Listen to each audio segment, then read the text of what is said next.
Hello प्यारे दोस्तों, नमस्कार।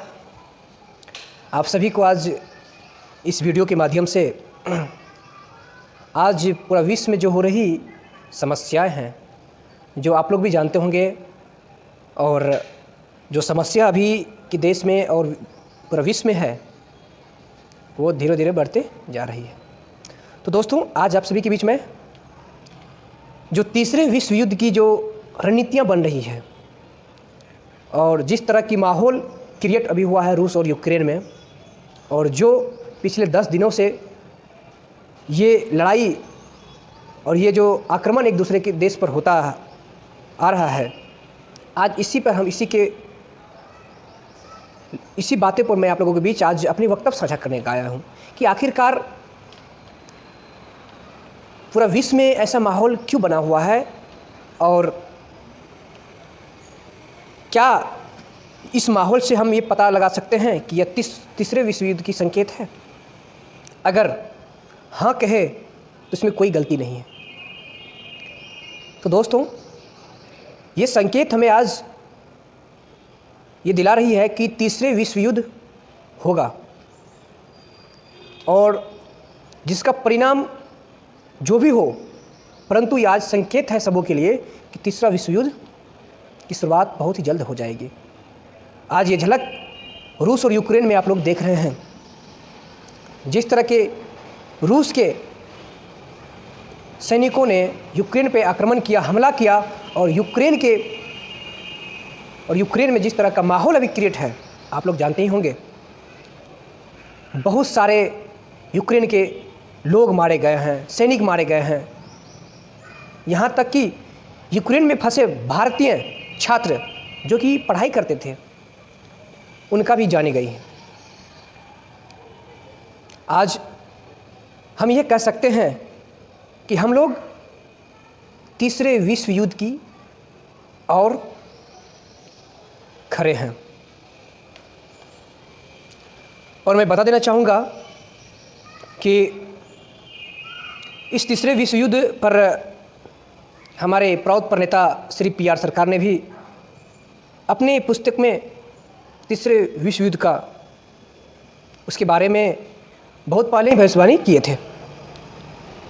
और तीसरा विश्व युद्ध होगा, इसके लेकर के श्री प्रभात रंजन सरकार, जो प्रौढ़ के प्रणेता हैं, उन्होंने पुस्तक में बहुत पहले ही लिख दिया है। आखिरकार हम ये समझ सकते हैं कि आज जिस तरह का माहौल है वह तीसरे विश्व युद्ध की शुरुआत की एक तरह का रास्ता साफ दिखाई देता हुआ आ रहा है। आज भारत देश के जो छात्र थे, जो यूक्रेन में पढ़ाई करते थे, मेडिकल की पढ़ाई करते थे, हम इस पर भी चर्चा करेंगे आगे कि आखिरकार क्यों भारतीय नागरिक, भारतीय छात्र विदेशों में जाके पढ़ाई करते हैं। आखिरकार इतनी सारी कॉलेजें, मेडिकल कॉलेज भारत में होने के बावजूद भी क्यों विदेश जाना पड़ता है। सबसे पहले मैं आप सभी को, सभी युवाओं को ये बताना चाहूँगा कि हम लोग अभी से तैयार रहे अपने देश की रक्षा के लिए और अपनी भारत भूमि की रक्षा के लिए। सभी युवाओं को एकत्रित होना ही पड़ेगा, इसमें कोई दो राय नहीं है, क्योंकि तीसरा विश्व युद्ध होगा ही।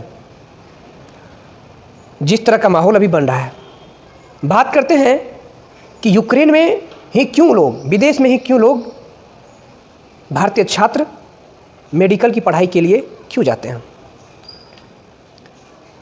एक सूचना के मुताबिक पता चला है कि भारत में फीस ज़्यादा होने के कारण और मेडिकल कॉलेज में एडमिशन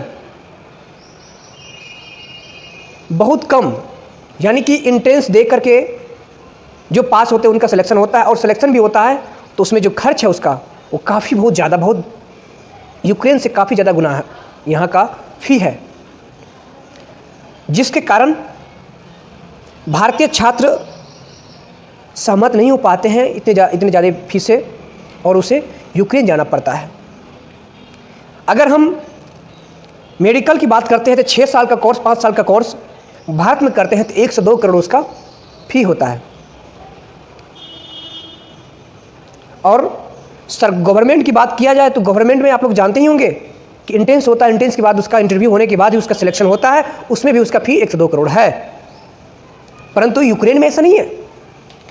यूक्रेन में कोई भी इंटरव्यू आपको देना नहीं पड़ता है, कोई भी इंटेंस एग्जाम देना नहीं पड़ता है, डायरेक्ट आप पैसा दीजिए और आपका सिलेक्शन हो जाएगा। और ये 6 साल का कोर्स ओनली 30 से 40 लाख के अंदर हो जाता है। तो क्यों नहीं लोग विदेश जाएंगे? क्योंकि विद्यार्थियों का जो सोच होता है कि हम MBBS डॉक्टर बने, मेडिकल तैयारी करें, और वो भी कम फी में। इसीलिए यूक्रेन में लोग, जितने भी भारतीय छात्र हैं वो गए हैं, वहाँ जाते हैं, क्योंकि वहाँ पे कम फी के कारण वहाँ पे विद्यार्थी जाते हैं।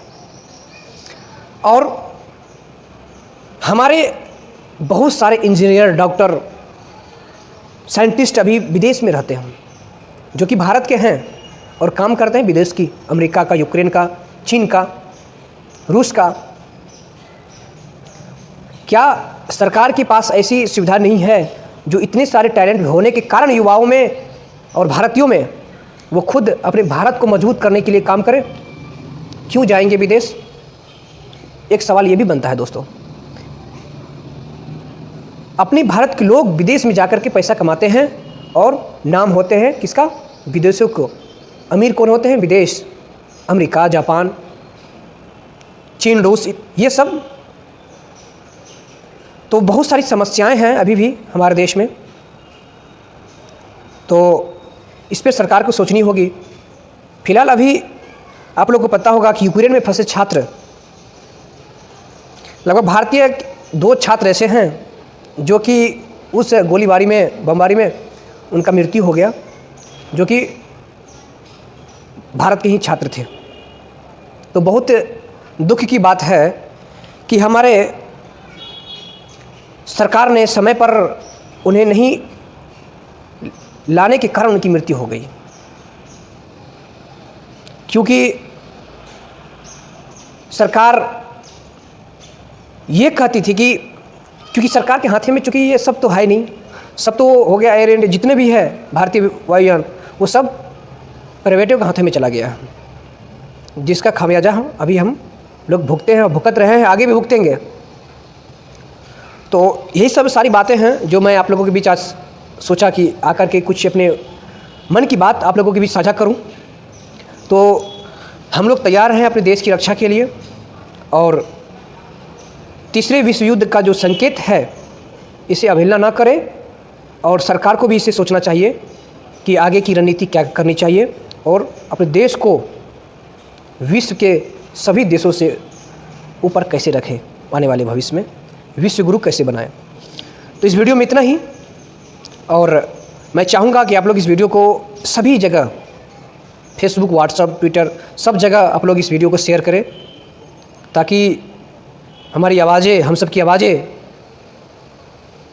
देश के प्रधानमंत्री के पास, राष्ट्रपति के पास पहुंच जाए, और